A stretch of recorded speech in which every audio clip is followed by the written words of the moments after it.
Hi, thanks for joining me for this week's quick business tip.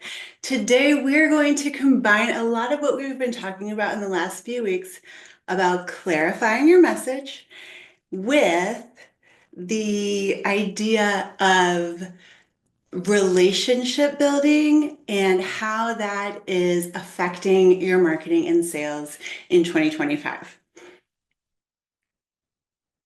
If you have been in business since 2019, 2020, even 2021, you know how, let's just say, easy things seemed when it came to marketing and sales during and even in the first year after COVID. A lot of people were kind of stuck at home. A lot of people had free time, and a lot of people had a little bit more disposable income simply because they weren't using it on travel and dining out and all of those kinds of things that they had been spending it on. And it became really easy for businesses that were starting with like coaching, consulting, service-based businesses. It became really easy for them to sell during this COVID, shortly after COVID time period. And I have seen these businesses struggle more and more with their marketing and sales as we've gotten further away from COVID. And people, quite honestly, have been burnt by some of the stuff that they bought, not receiving the value they expected uh, for what they paid. So there is a lot of cynicism, a lot of mistrust. When people are just like, it's not like they had a bad experience with you in your business, but they had a bad experience. And so now they don't trust anybody, which is completely understandable. I mean, we've all been in that position where, that whole once bitten, twice shy thing, it's a saying for a reason. So it's not that it's anyone's fault that there is mistrust in the marketplace today. We just need to come at it as a business from a marketing and sales standpoint, a little differently than we have, 2 or 3 years ago. And the other thing, in addition to just, people promising more than they were able to deliver, the other thing that is causing a lot of mistrust is the the influx of everything AI. And AI is not a bad thing. It is a tool. It can be used very, very well, but it if you give it the opportunity, AI is more than happy to lie to you. And there's a lot of stuff that's being created that maybe isn't exactly what it is presented to be. And so, that is also making people cynical and, it's giving them a little bit more of a delay in the trust that they may have been more free with in previous years. So you might be wondering, yeah, some of this sounds good. Some of this sounds like what I'm experiencing. How do I fix it? And the best way to fix it is simply by strengthening the relationships that you have with current, past, and potential clients. Now, there are lots of ways to go about this, but I'm going to give you a few that are super, super simple and something that you can absolutely start implementing today. Now, the first one is the easiest. It's the lowest hanging fruit. It is simply reaching out to current and past clients and just checking in on them, letting them know that you're thinking about them, that, you understand that there are different struggles now than there have been in the past, and you're aware of it and you want to support them through this. And then, maybe give them a little survey to take, or ask them to just simply respond back to the email and tell them what's going on in their business.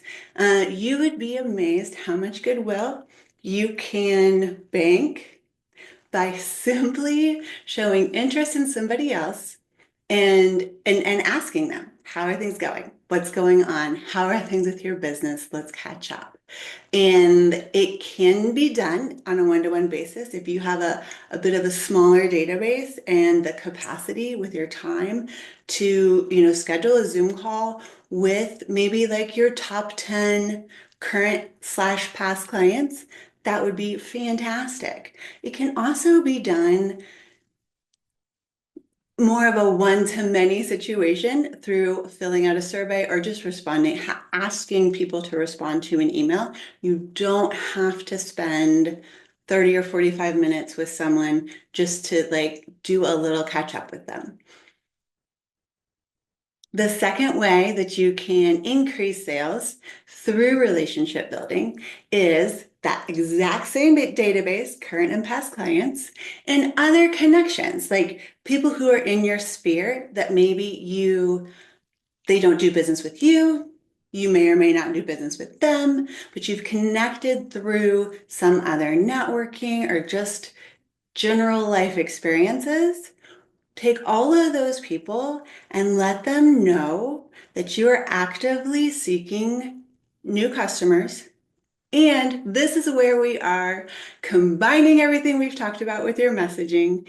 If you give them a really simple way to introduce you, like tell them exactly who you're looking for. I am looking for, if it's a past client, you can say, I have loved working with you for these reasons. If you come across, know of, if anyone pops to mind that it, has that similar level of drive, ambition, open-mindedness, um, ability to be trained and taught, and, whatever it is that you loved about this client, if you can just send a quick message to them and say, I love this about you. I love working with you. If there's anyone else that you can think of that's like you, that's struggling with this problem, I would really love to, have the opportunity to help them through that struggle. It's really that simple. It's not sales pitchy, and it's done in a way that makes it, they're not like, I don't, like, I can't, I mean, there are lots of people that could use Jennifer's marketing services. Like, I know what she helped me with, but I don't really know what exactly she does. Like, they're not having to think. And the more that you help people not have to think, the better results that you're going to get. And this is whether you're asking for a sale, whether you're asking for a referral, whether you're asking them to book a call with you, whatever it is, people love to do things when they don't have to think about it very much. So take the messaging that we've talked about the past several weeks and create this kind of referral request message that makes it super, super simple for the person that you are talking to be able to know exactly who you're looking for and exactly what problem you solve for them. Now, if they reach back out, this can be done in DMs or text messages. You can do it via email, but it's pretty short and sweet and casual. And so, use whatever form of communication you've been using with the different people in your database. They might reach back out and say, yes, I know someone, like this is who they are, this is what's going on with them. If at that point you are able to give them an introduction that you've written, but it looks like it's coming from them. So basically write your intro from them to you for this person. This makes sense. So a client of mine might, I might send them a message that says, here's an introduction that might be effective, or, here's just something to make it easy for you. I'd like you to meet Jennifer. She runs a digital marketing agency. She's really helped me with XYZ. I think she's fantastic. I would love to introduce the two of you. That's simple. Or she's an expert in XYZ, or, whatever it is, however you want to be introduced, if you write that for them and just say, oh, I would love to meet this person. Here's an introduction that might help. If you'd like to use this, you can, or write your own. And then it just, again, you're taking that thought process away from them. So if they don't want to think, they don't have to. If they want to craft their own message, they absolutely can. You're not saying, great, this is exactly how I want to be introduced to this person. You're just saying, hi, I know we're all busy. In case there's any confusion as to what I do, here's an intro that, might help. It's just that simple. You're not micromanaging, you're not trying to control every situation. You're just trying to make things easier for them. And the easier you make it for them, the more likely they're going to take that next action, which is actually making the introduction. Okay, so we've covered two things so far, right? We have covered, just reaching out to your database, telling them that you want to catch up. This is what's going on in your life. You'd love to hear about their life. Number two is asking that same group of people, past clients, past leads, current customers, and just people in your sphere, ask them for a referral, but ask them specifically what you're looking for. And then the third way is to just simply have more conversations. I am so guilty of this. If I am at a party or honestly just feeling lazy, someone will ask me what I do. And I say, oh, I'm in digital marketing or I run a digital marketing agency. I don't use my carefully crafted one-liner that is easy to remember and piques people's interest because I don't know, sometimes it just feels weird. And I need to get better at it.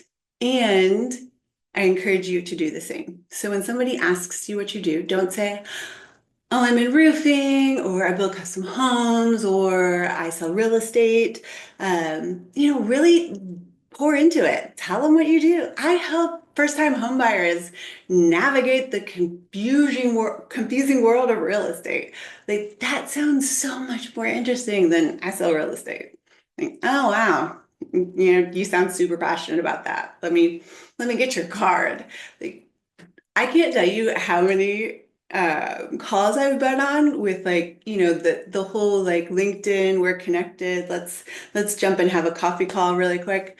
Where I've just decided I can't refer you. I can't get excited about this because the person on the other end of the call isn't excited. They don't sound excited about what they do.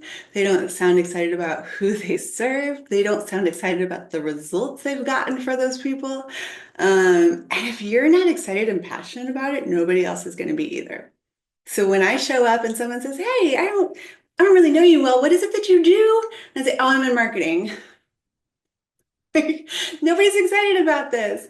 But if I say something like, oh, I love helping businesses increase their sales by getting really clear on who it is they serve and the problem that they solve. Now we're having a conversation. They're like, oh, I, I didn't know people did that. And then, I might be able to say, yeah, I mean, a lot of times we call it marketing, but that's really what I do with marketing, because here's the thing. A lot of people, when they hear like, oh, I do marketing. Oh, so you write the social media ads or you write social media posts for businesses or like everybody kind of has their own idea of what the thing is that you do. You might tell someone that you're a realtor and they're like, "Oh, yeah, like you know, you unlock doors and turn on lights." Um, but it's so much more than that. So tell them, like, I help people understand the process. I help people that are looking to downsize, find the perfect home for them, or like, whatever it is that you do, be excited about it, be passionate about it, and that will help you have a lot better conversations. And the more that you're committed to doing it, you will have far more conversations. So action step today, look through your database and create a list. Let's just say 10 people that you can reach out to and ask them what is going on with their business. How are they doing? We haven't caught up in a while. Like maybe it's let's have coffee, let's get on a call, write me back, whatever it is. Just make your list of 10 people and send out that email. Then make another list of 10 people and tell them what you've loved about working with them and what you would like to see as a referral from them. So who you're looking for and what problem you can solve for them. Assume that they are not able to clearly state what it is that you do. Because even if you're in real estate and you helped someone buy their first house, they do not know how to communicate that to somebody else. So people aren't stupid. We just don't like to engage our brains if we don't have to. Take those actions and then let me know what kind of results you're getting. Post it in the comments. And if you want some more one-on-one help, please schedule a free strategy session with me. You can find the link in the show notes. Until next week, I'm Jennifer with Limitless Impact Agency.